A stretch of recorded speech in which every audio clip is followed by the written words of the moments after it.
साथ होंगे? नहीं, इसमें तो पहली बात ये है कि जो एक प्रोसीजर होता है कि अगर फील्ड में कोई इरेगुलरिटी हुई है या नहीं हुई है, जो भी है, लेकिन कंप्लेंट मौजूद है,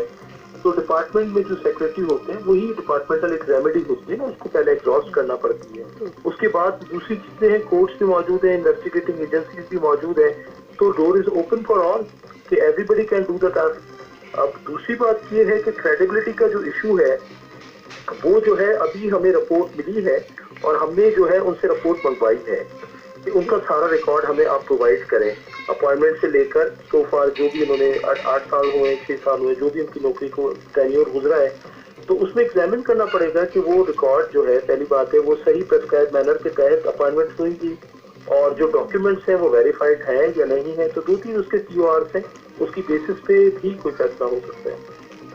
लेकिन जाहिद हुसैन साहब, इस शक को तो इग्नोर नहीं किया जा सकता ना, किसी भी सरकारी महकमे में किसी की भी नौकरी हो जाना इतना आसान तो नहीं, बिल्कुल महकमे के अफसरान भी तो साथ शामिल होंगे, तो क्या इन्वेस्टिगेशन का दायरा कार बढ़कर उन तक भी जाएगा? नहीं, नॉर्मली जाहिर सी बात है, अगर जो है कोई चीज गलत साबित होती है और उस टाइम जिसकी इनकम्बेंसी थी, जो भी अफसर उस टाइम मौजूद था यूनियन काउंसिल में या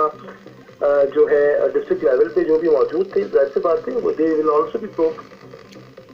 लेकिन जाहिद साहब ये बताएगा कि हमेशा हम खबरों में भी इसी चीज को डिस्कस करते हैं कि मनपसंद अफराद की यहाँ अपॉइंटमेंट हो गई, उधर अपॉइंटमेंट हो गई, लेकिन ये मामला रुकते क्यों नहीं है? फिर खबरें भी होती हैं, इन्वेस्टिगेशन भी होती है, फिर इनकार भी किया जाता है, तो ये नौबत ही क्यों आती है? क्यों इस किस्म का मामला रुकता है?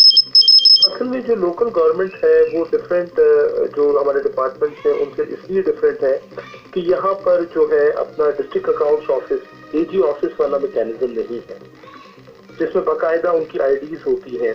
एक जो है लमसम अमाउंट मिलता है, OZD शेयर मिलता है काउंसिल को, और उसके अंदर जो है उनकी जो तनख्वाहों के जो बिल होते हैं वो ADLFA होता है, assistant director local fund audit, उसी के लेवल पर डिसाइड होकर बैंक से उनको पेमेंट हो जाती है। तो अगर ये ट्रेजरी बेस्ड सिस्टम हो जाए जिसपे हम वर्किंग कर रहे हैं, मगर क्या है कि AGSN वालों से भी, क्योंकि इसमें हमारे पास थाउजेंड्स ऑफ एम्प्लॉइज हैं,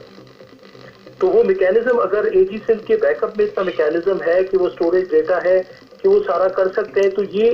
अभी इवोल्यूशनरी स्टेज पर है और हम इस पर वर्किंग कर रहे हैं। ठीक है, बहुत शुक्रिया जाहिद हुसैन, डिप्टी सेक्रेटरी बल्दियात और वहीद राजपार, आप दोनों मौजूद थे, बहुत शुक्रिया आपका। आगे बढ़ेंगे और बात करेंगे वज़ीर-ए-आज़म की हेल्थ